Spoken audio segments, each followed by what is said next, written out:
Whoa, what? You don't have a job. I'll explain. First, coffee. We are going to make it a 136. Ooh.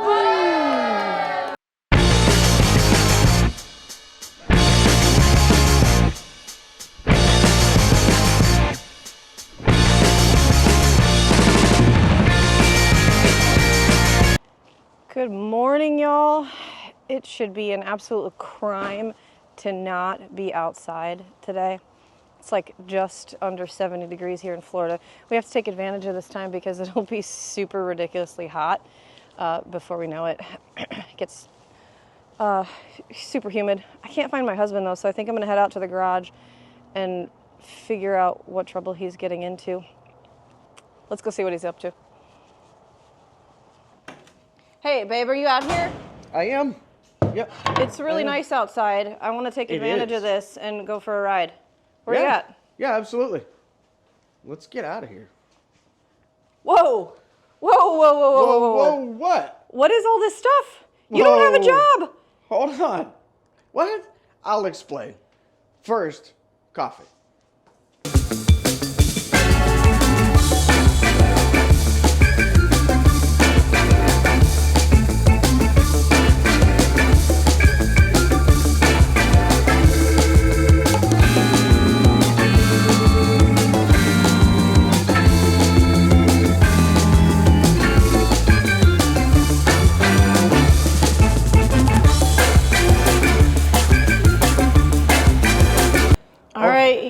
You've had your coffee. Now explain, what is all this stuff? All right, so these Whose bike is this? Hold on now. Jiminy Christmas. These are parts. These are parts that are going to go in this motorcycle. Where'd they come from? We can't afford this. I didn't buy this. Oh, okay. Whose bike is this? This is a friend of ours. It's Jeremy's bike. Oh, Jeremy. Okay, Yeah, I've heard you talk about Jeremy. Yeah. Well, anyways, what is this bike? This? Yeah. Oh. This here is a Street Glide Standard. This is what your bike is, just without all the amenities from the factory. Now he does have a radio in it now. It wouldn't have come with that originally. It would have come with the proverbial glove box.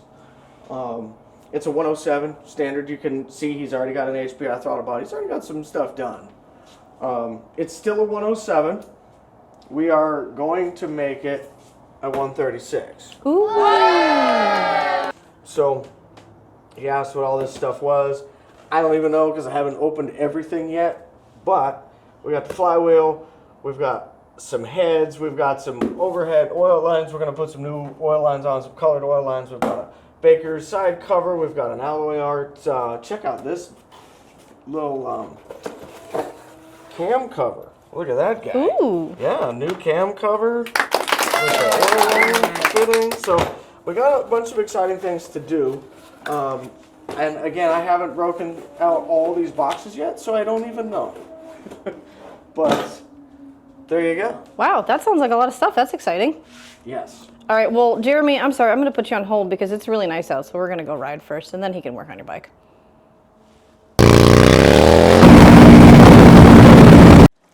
All right, we're back from lunch. That was a really nice ride, and I am full. I don't know about you. Yes. I got a bunch of work to do on some records, so I'm going to head in. I'm going to let you do your thing. Okay. Yeah, I got to roll all these out. We got to open the garage, get going, get the day going. All right. All right, guys, now that she has gone, she is 100% right. We have work to do.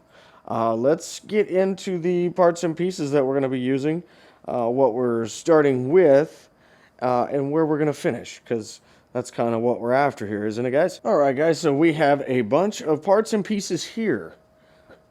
Most of this is necessary. Some of this is not necessary, i.e. this cover. Not 100% necessary at all. This is just a new cam cover.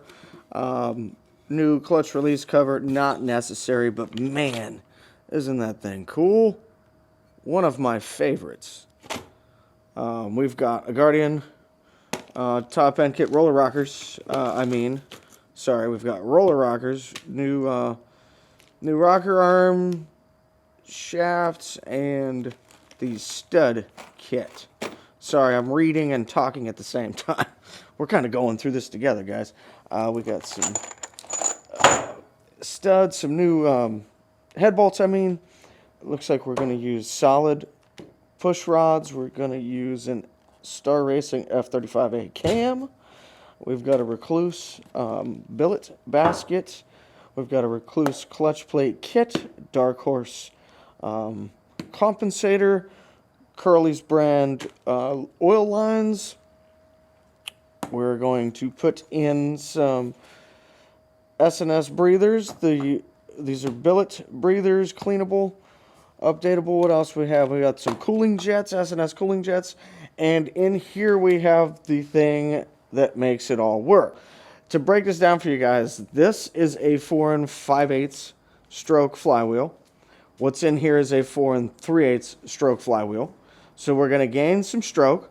We're also going to gain a little bore. So if you want to take your bike with a small stroke, small bore, and make it big stroke, big bore, and you don't have a ton of money, because let's be honest, none of us do. I certainly don't. What you actually need is the flywheel. You'll need the cylinders and the pistons. You don't absolutely have to change your heads, but it's highly recommended. We're going to go over what these are here in just a minute. You are definitely going to want to increase your cam size. There are going to be certain things that you want to do. Now, do you have to do a clutch and clutch basket? 100%? Depends on how you're going to be riding it. I would venture to guess you probably don't have to do that. But we're going to, because this gentleman wants it. What I'm going to do now, guys, now that we've kind of went over what's here. Oh, we didn't go over all this. So we have some Feel Moto Level Z heads. These things are so pretty. I want to be careful with these, but look in those ports. These have been ported. If you look in there, that's very pretty. Now, will you ever see this? No, guys. As a matter of fact, spark plugs live here and here. Compression release lives in the middle. So you got two explosions happening on each side constantly. This gets sooted up, and you never see it anyways. The piston, this sits upside down, and this is where the piston lives. Here's some really pretty stuff that doesn't really matter because you're not going to see it once it's all in there. It's just going to show on a dyno, or you're going to feel it in your butt. And that's your favorite place to feel it. Hey! Let's see how this goes. What's the worst that happens?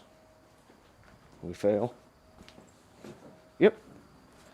We fail. That's about the worst. Now, there are many ways you can fail. I guess there are varying degrees of failure. Because you could, fail by breaking your leg or dropping a bike on you and hurting yourself. Or, whatever. There's all kinds of ways. Remember what I said about the angle of the dangle? Don't forget, it's still easier when it's running. There we go. That's step 1. Who's excited for step 2? Who says me? Hoorah, hoorah. Definitely hit that like. Please. Pound that like. Share it. Share it with your mama. Share it with your family. Share it with your friends. Share it. Share it around. I hope y'all dig this. Comment. Leave me a comment. You guys know that I like the comments. I like reading your comments. Every once in a while I get a comment that confuses me, so I'm like, not sure what you're saying there. If your autocorrect got it messed up or whatever. But anyways, leave me a comment. I love that, guys. Again, thank you for the support. And without that and without you, we couldn't do this. This is crazy. Absolute craziness. Punk rock and heavy metal, never settle for less. Tattooed on my chest. I was never a sex machine. You were never the homecoming queen. But we smoked and we shot boo. We were playing hooky from school. Hang on a quarter. Hang on a quarter for rock and roll. spark plug cables. Harley Davidson makes a tool for this. If you don't have Harley Davidson's tool, go get you some of these pliers. I'll leave a link in the description below. But anyways, these go around, excuse me. These go around the boot. You're able to push them down towards the base of the boot, towards the spark plug. And then as you pick up, they pop off. And instead of you pulling, I'll show you what happens here. So we get this off. If you notice, I was able to grab it all the way down here and pull it up. If you pull from here, you're going to pull this ground through the rubber boot. Two things can happen. You can break it. Obviously, that's first and foremost, and that's horrible. Number two, if you don't happen to break it, you can pull it so far that when you go to try to snap this back on the spark plug, it won't actually snap because the amount of rubber between here and the ground is just too much now. So, to avoid that, get yourself some ring pliers and grab it from the base. Or buy the Harley Davidson tool. Either way.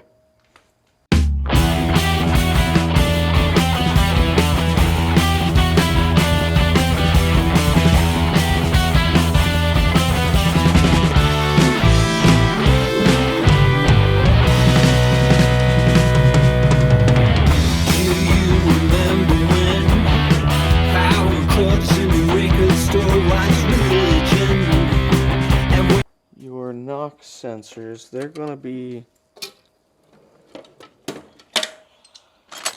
they have a connector up top here, guys. My advice to you is to leave that connected. I recommend you just take the 1/2 inch out, or the 1/2 inch, sorry guys. I don't know why I said that. You just take the 1/4 inch bolt out and then leave it connected. And we're going to fold this away and tuck this up. Now, I'm going to zip tie all this and tape it. I'll show you how we secure it away. You can do what you want to do at home or at work, whatever it is. Anyways, I don't recommend disconnecting this. You're more than welcome to, and if you know what you're doing, it's just fine. But for the guys that don't know what they're doing, and if it's your first time, if you happen to muck this up so it doesn't work, well, now you ruined it, and it's going to cost you one of these or new pins or whatever. When there's no need, just take the screw out. Because if you take the heads off, you're going to have to take that screw out anyway, so why disconnect it? Just leave it. Anyways.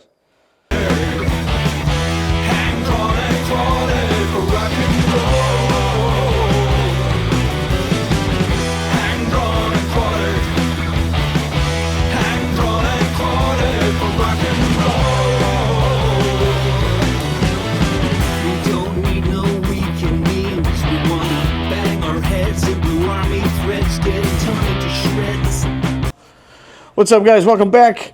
Another day. I cut out of here last night.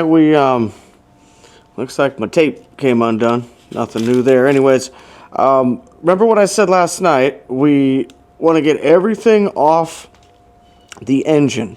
Now, because we're pulling the whole engine, we can pull it out as one piece, or we can break it down and then pull it out lower half and remove the upper half. I don't feel like pulling the whole engine out as one piece. The heave hose a little much. I'd rather just break it down in the frame, and then I'll pull out the bottom half. But anyhow, right now we're going to get rid of the overhead oil lines. I'm going to set this up, and I'm going to show you what I like to do to try to keep it clean. Now, in a shop environment, I don't really mind getting it dirty because I have enough stuff to clean it. But since we're not in a shop environment, and this is my home environment, I'm going to show you what I do. I'm going to get some, first things first, we're going to get some foil. Now what we're going to do is we're going to take some foil. You don't have to do the shiny side, non-shiny side, doesn't really matter, whichever side you want. Hold it up, make a little trough here. Now we're going to go to our ring pliers or our hose pliers.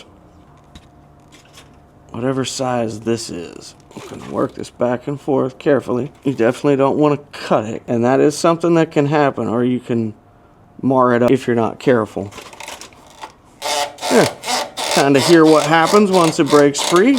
Gets pretty audible. These can for sure get frozen on here.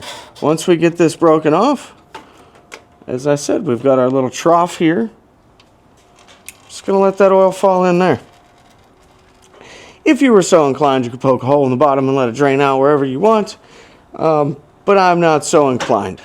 Like I said, you're just going to make a little trough, make a little bowl, whatever you want to call it. Just an area to collect that. But yeah, now you can just let that drip and drain and do whatever it's going to do. Which doesn't look like we're going to get much out of the rear. So for these bolts, these 3/8 bolts, there's a regular 3/8 socket, which for the rear works just fine. But up front, you're going to need something like this. This is a 3/8. This is probably, it's Pittsburgh. It's a very less expensive. The most important part is that the shank goes all the way to the bottom. So that's known as a full shank. If you look in this snap-on socket, it goes a ways down, but then it gets round. So that doesn't go all the way to the bottom. This isn't a full shank, I guess. Anyhow, you're going to need this shorter one. It's not a ton shorter, but if you notice, it's been cut down. Once we get to the front here in a moment, I'll show you why we use that. So if you look in here, there's a 3/8. If you notice, there's not a lot of room between the frame. As a matter of fact, for this one, there's not really enough room. Hence why this is cut in half. You can come at it at just the right angle. You can get in there and break them loose. You can't back them all the way out, but you get them loose enough that you can take them out with your fingers.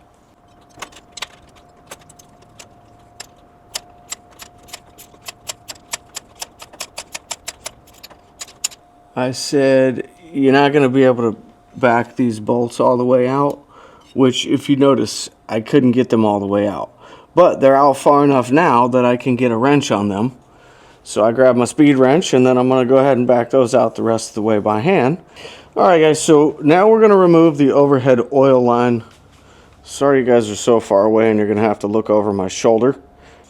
What we're going to do is we're going to attempt to remove the front one first.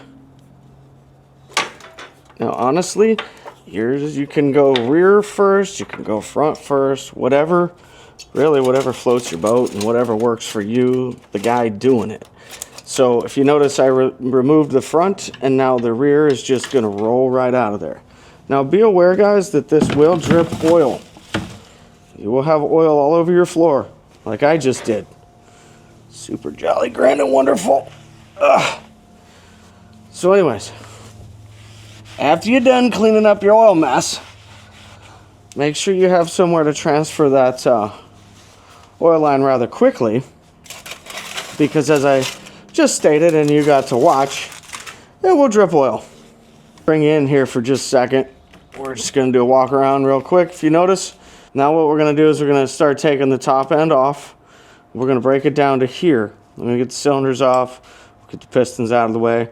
Then we're going to come back around here and take the primary off. Now, we could do the primary now and do that later. It doesn't honestly matter which way you prefer to go if you're doing this at home. I'm just showing you my method. It doesn't really matter if you want to pull this out completely whole and do everything on the floor here. That's, pop that out, drop it down on the floor, do it. That's fine too. There's no right or wrong way in those regards. I'm just showing you the way I do it. So there you go. If you want to follow what I'm doing, that's what we're doing. Now we're going to take the rocker box bolts off. 7/16 socket that I'm using, much like the 3/8, it's also cut in half. It's literally cut in half. It is a Craftsman. I prefer the Craftsman because it is a full shank, as I spoke about earlier. If you look at the Snap-on one, it is a deep shank, but it's not completely full. Craftsman works well, plus they don't cost quite as much as a Snap-on. It's hard to cut a Snap-on one in half after the price you pay. It almost cuts you in half, if you know what I mean. Anyhow, the reason we do this, if you notice when I come in here, there's no room to get a regular socket in here. And I don't know how close I can get you guys to this, or if any of you guys are even aware of this. Sure, some of you are. But if you're going to do this at home, there is no room in there for a regular socket. And if you look down in there, there's no way you're going to get a wrench on that either. It's down in the hole. Look at it. So, what do you got to do?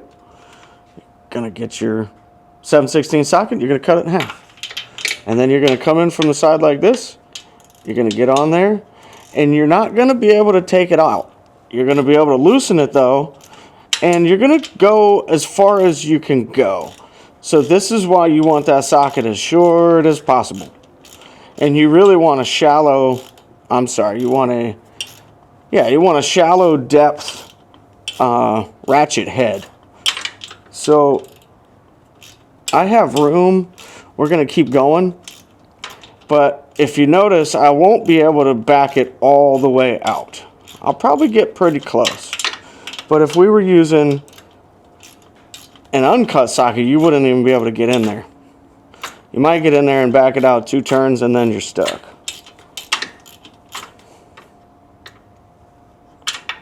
So now I'm out this far.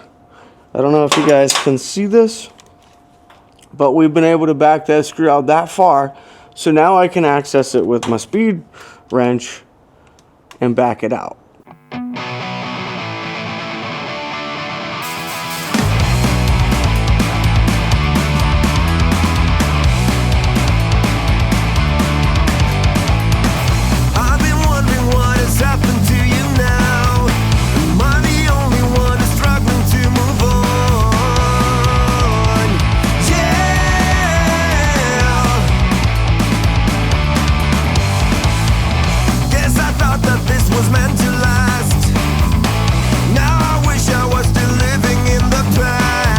Alright guys, so here's a topic of contention sometimes, depending on what shop you're in. Don't mind my tape, it's looking like it's not sticking very well. So, if you want to take these off while these are loaded, do you or do you not do it at the lowest point on the cam lobe, or what's known as the base circle? Let me show you something here. If you notice, this rotates. This one also rotates. I don't know if you can see it. This one also rotates. This is the only one under pressure. Right here. And it's not under a ton of pressure, I promise, but it's under pressure. You can see that it's raised. So these we can just remove. We know there's no pressure, there's no issue. This one, what we're going to do is we're going to crack it loose and we're going to make about a 1/4 to a 1/2 turn, whatever's comfortable for you, and then you're going to 1/4 to 1/2 turn, 1/4 to 1/2 turn, 1/4 to 1/2 turn, back and forth until you've released pressure, and then you just remove them. So, with that being said, we're going to carry on. We're going to get these off. We're going to remove everything in the rocker boxes, get the rocker boxes off.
Now that we've got the exhaust out of the way, we got a much clearer picture of the engine.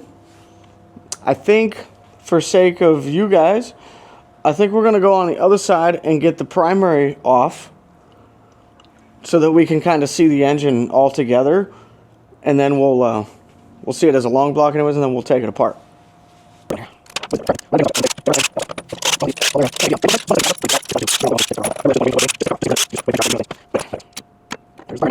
Had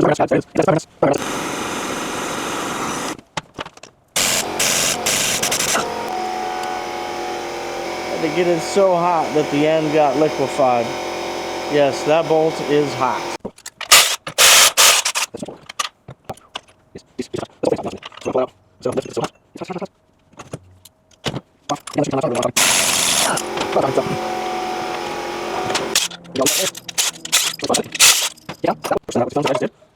Let's call that a wrap on episode 1, and let's go ahead and roll that beautiful lunch footage.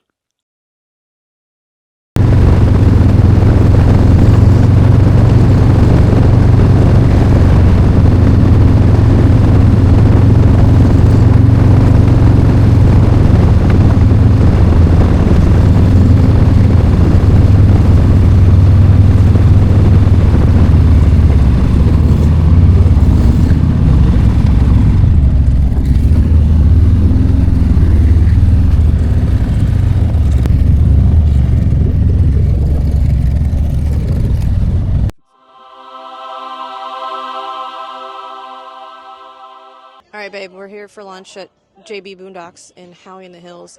Are you ready to pick out what you want to eat? Are you going to be quick this time, or are you going to take 18 minutes? No, I got it. I think I'm already seeing it. Froggy legs? Oh, all right. Anyways, I'll be quick. Let's see how long this takes. I highly doubt he'll be quick, but I came prepared.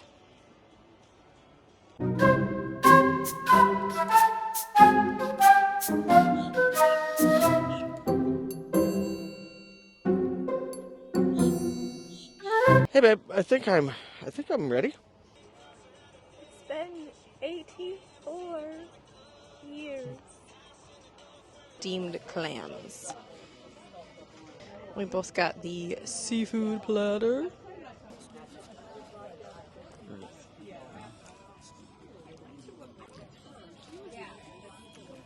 Oh yeah.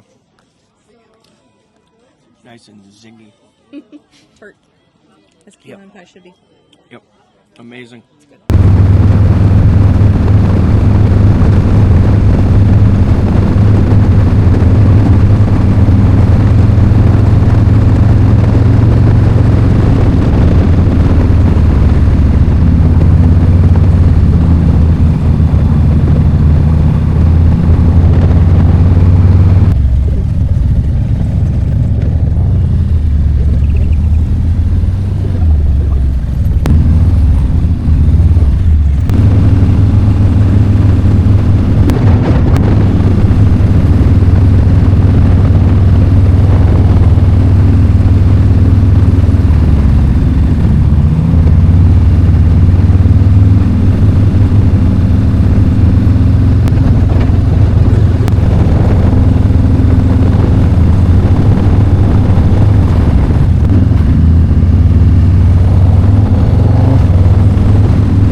Guys, I just want to say what an awesome day we had. A great ride, great weather. We even had to swing into Mount Dora on our way home. I hope you guys enjoy this content. I hope you guys continue to enjoy this content. As we wrap up episode 1 on this 107 to 136 conversion, I just want to say thank you. As always, I hope you enjoy it. Stick around for episode 2, wherever you are. If it's morning, good morning. If it's afternoon, good afternoon. If it's evening, good evening. And if it's night, as always, good night to you. Stay upside and we'll see you on the flip.